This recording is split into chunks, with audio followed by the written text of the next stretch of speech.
Hey, what's up YouTube? My name's Nick, and this is my 22 WRX GT, and I'm just here to answer some questions about both the CVT WRX, or I guess the SVT now with the 22 and ups, and then the JB4. So, by the way, I'm sorry about the production quality. I'm not a YouTube professional like all the other guys out there.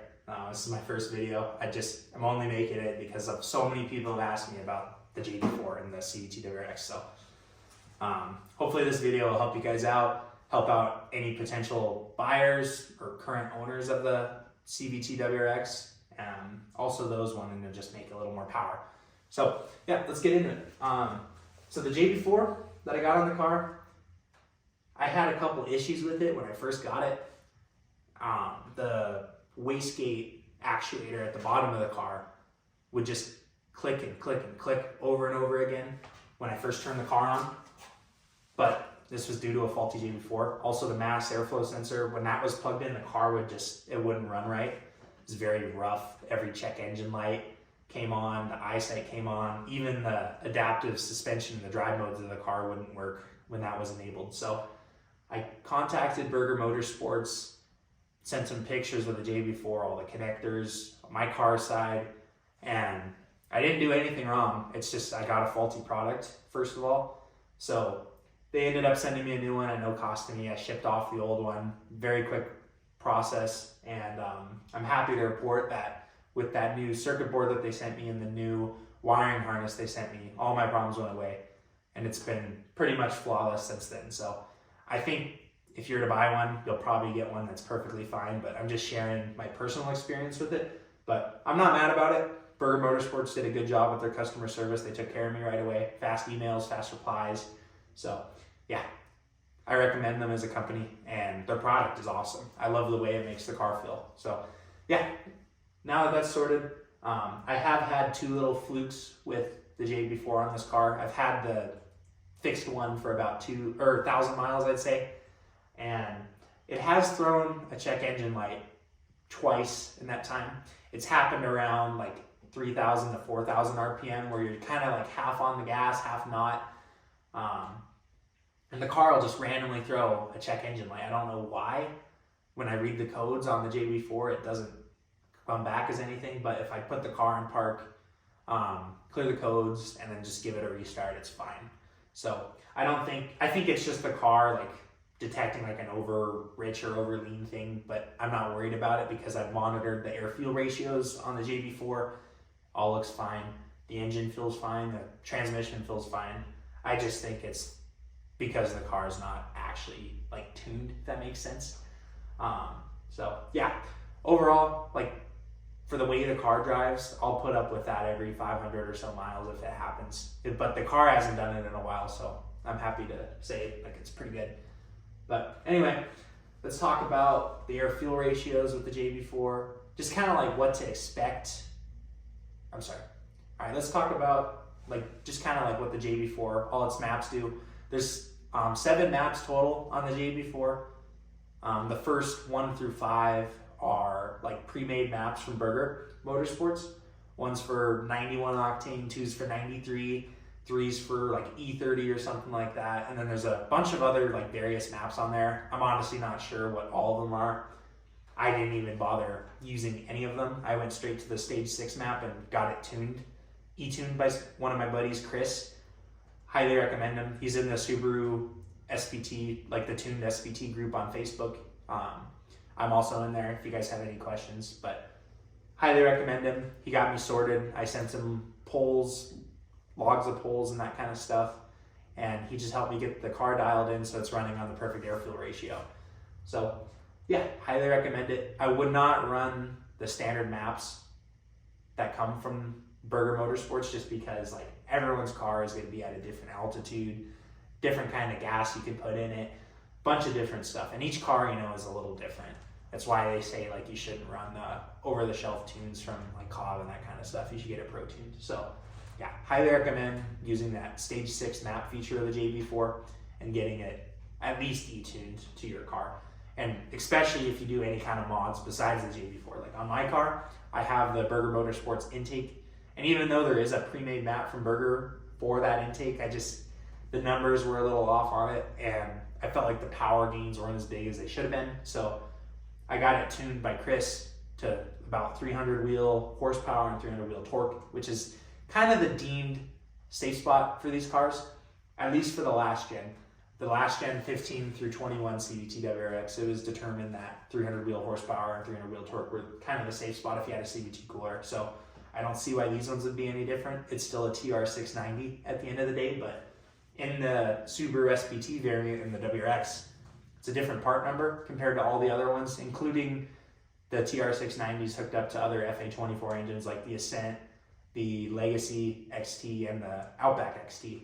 So the metal alloy in this transmission is a little stronger, and even Subaru themselves push another 30 foot-pounds of torque through it in one of the Japanese variants of this car.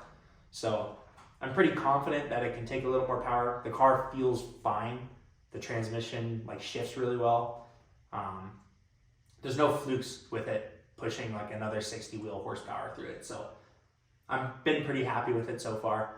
Highly recommend it if you're on the fence. But yeah, so there's that. Let me see.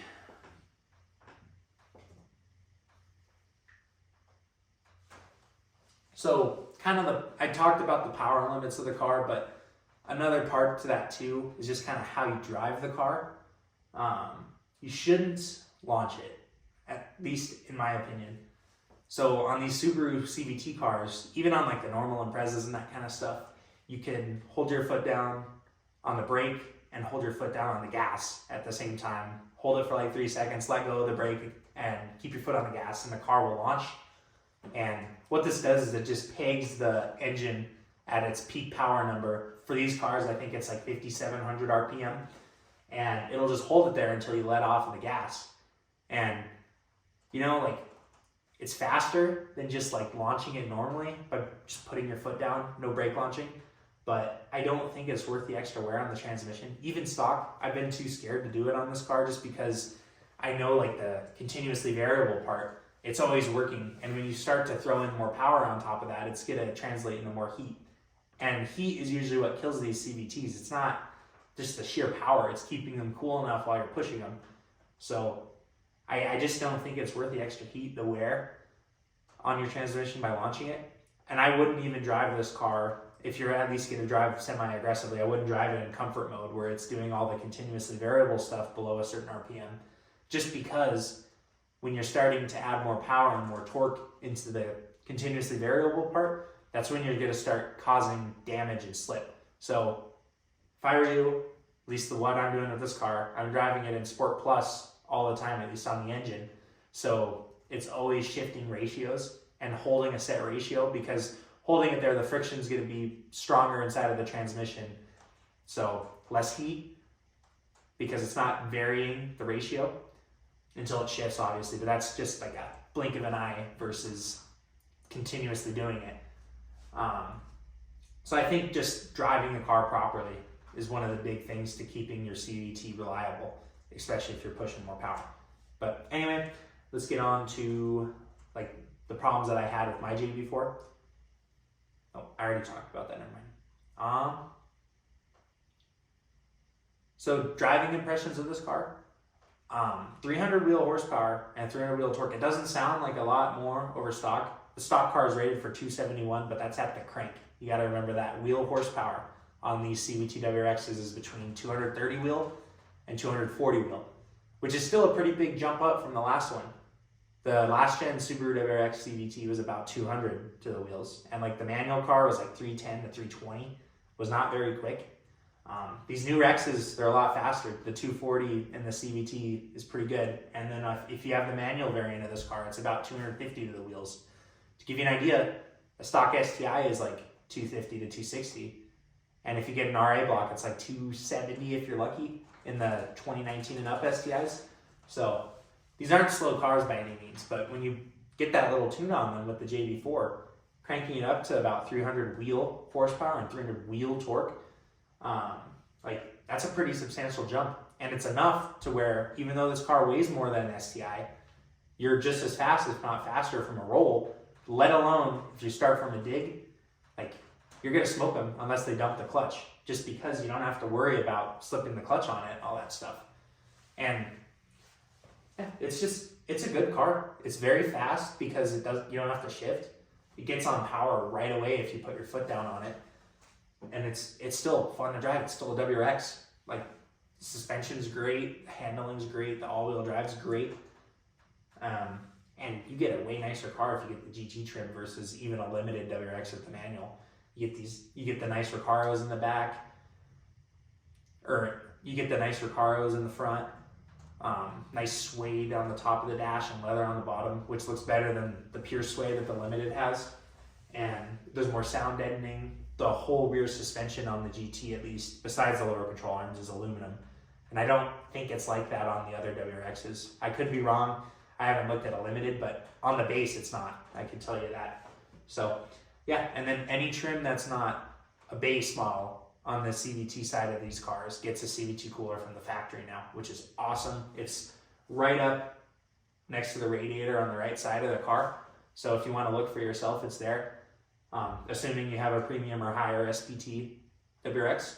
So that's awesome because on a lot of the last gen cars, people would add those CVT coolers to push a little more power because, again, it's not power outright that kills the CVTs in these cars. It's heat.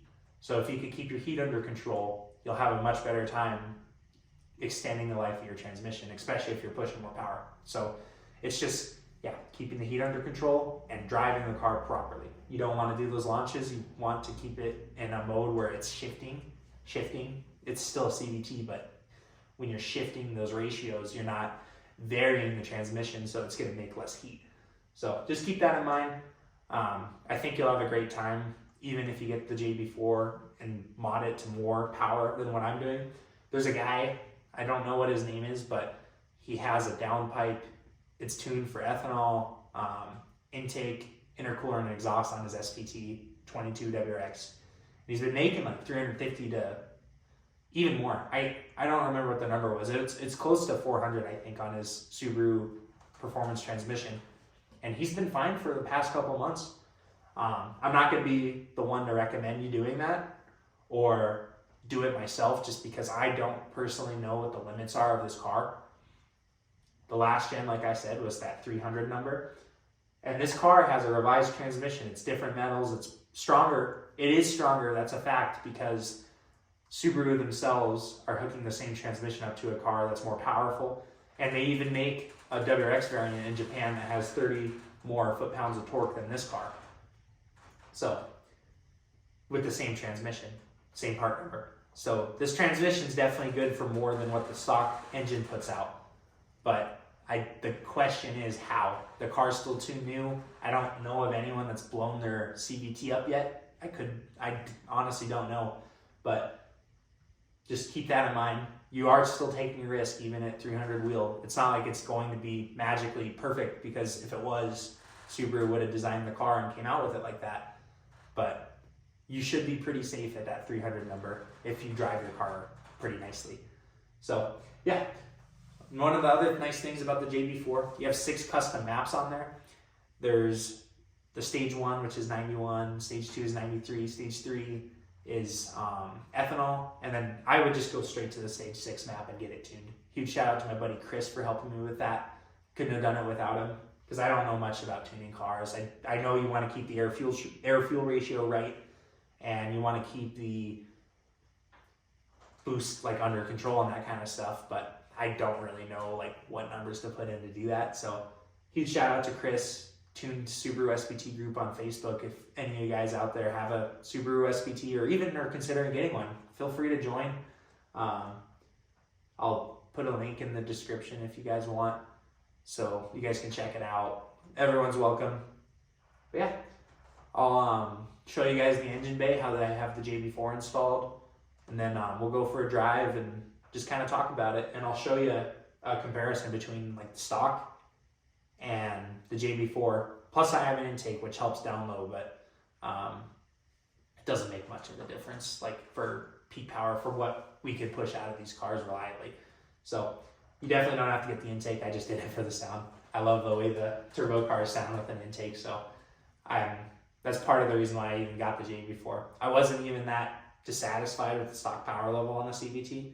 It's just I wanted some intake noise since I had an STI before with all the cool noises. So I wanted that with this car, but I also wanted to have all the safety features because that car, someone cut off this minivan in front of me. They slammed on their brakes and I couldn't stop in time. So having that eyesight feature on this WRX makes me feel better. Plus, like, it's still a lot of fun to drive. Like, even though it's not a manual, that CVT in there, it's a great transmission. If your only experience is from the last gen WRX CVT, that one wasn't as nearly as fun as this car. So I highly recommend at least test driving one if you're considering it. It's actually pretty surprising. Like, I wasn't expecting to like it. I was gonna go get a BMW with a B58 in it as my next car, but I test drove this one and I really enjoyed it. And I got the GT trim, so it has all the adaptive suspension, the steering responsive headlights, the nice Recaro seats. So it's a fun car. That's all I can say. I really recommend it, especially with the JB4 and the intake. So yeah, let's get into it. Alrighty guys, so here's the engine bay. Sorry it's a little dirty, but got the Burger Motorsports intake right here. Really nice, just straight down setup. And then, so you got your mass airflow sensor. This is the JB4 wire going in down here, and it just kind of intercepts it. And then you have two wires right here. You have one on your intake manifold that just it just intercepts the signal. And then there's one that goes down here. I think it's for the fueling, but I'm honestly not sure. But you just plug both those in, run them over here to your JB4 box. I don't have a mount, but this is pretty securely fastened with some zip ties and some double-sided tape. And then there's one more right here that goes all the way down, and I wired it down through where the intake goes, and it plugs into the wastegate control just down where the turbo is underneath the engine. So yeah, it's been pretty solid. I've had it on the car for 1,000 miles. Car feels great. Highly recommend it if any of you guys are considering.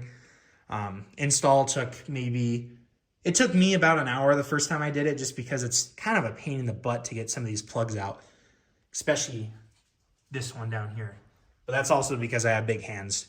So if you got smaller hands, or you could probably even use some needle nose pliers on it, but it's doable, especially if you don't know much about cars.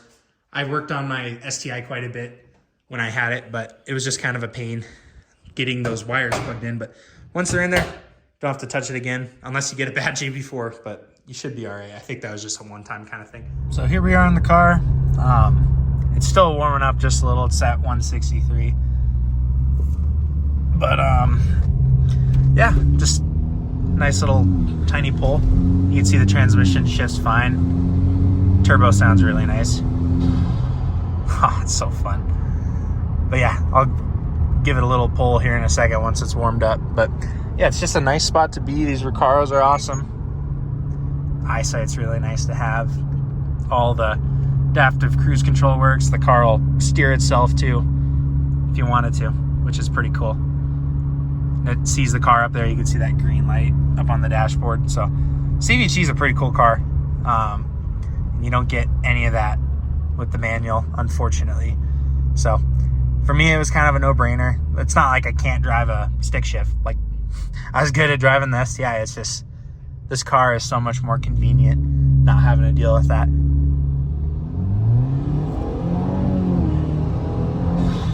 And that's up a slight hill too, so it's pretty quick. Transmission feels great. It gets up and goes. So yeah, I got a poll video from when the car was stock. I'm driving up to the same spot where I took it, so I could just kind of show you before and after with the JB4 and how much better the car accelerates and feels just driving it normally. And you could see how fast those shifts are.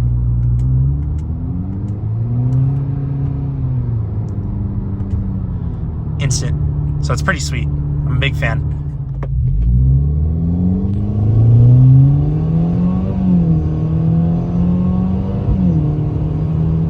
All right, you guys, here's that pole. Same stretch of road.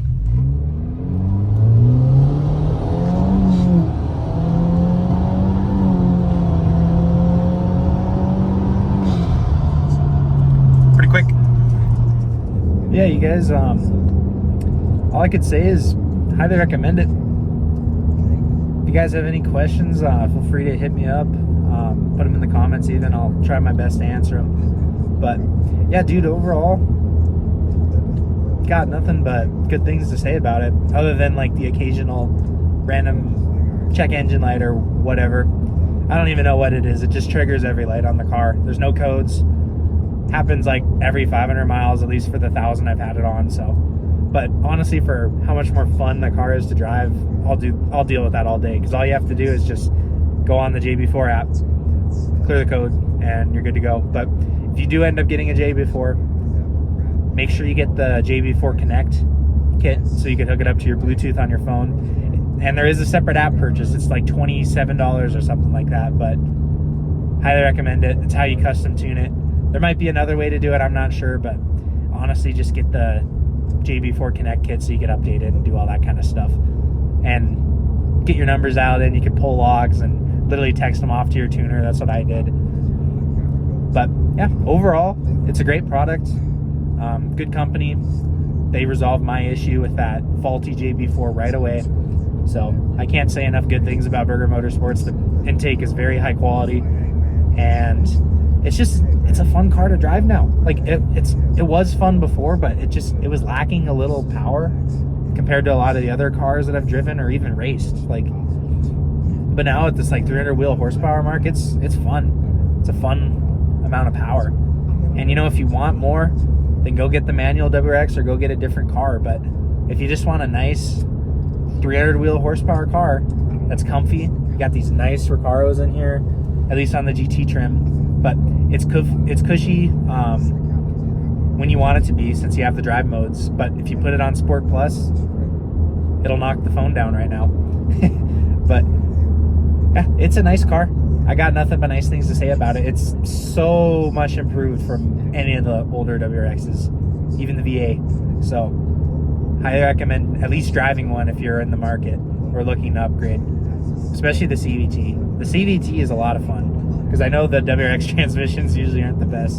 The STIs are a little better, but Subaru isn't known for a nice manual. If you want a nice manual, go buy a Honda or a Porsche, but Porsche's in a different league. But this CVT in this car, I got nothing but good things to say about it. It's a very fun transmission. And you throw this intake on here. Let me just hold the phone so you can hear it. Oh, whoops, messed that up, but it's a lot of fun. Plus the transmission just shifts so fast.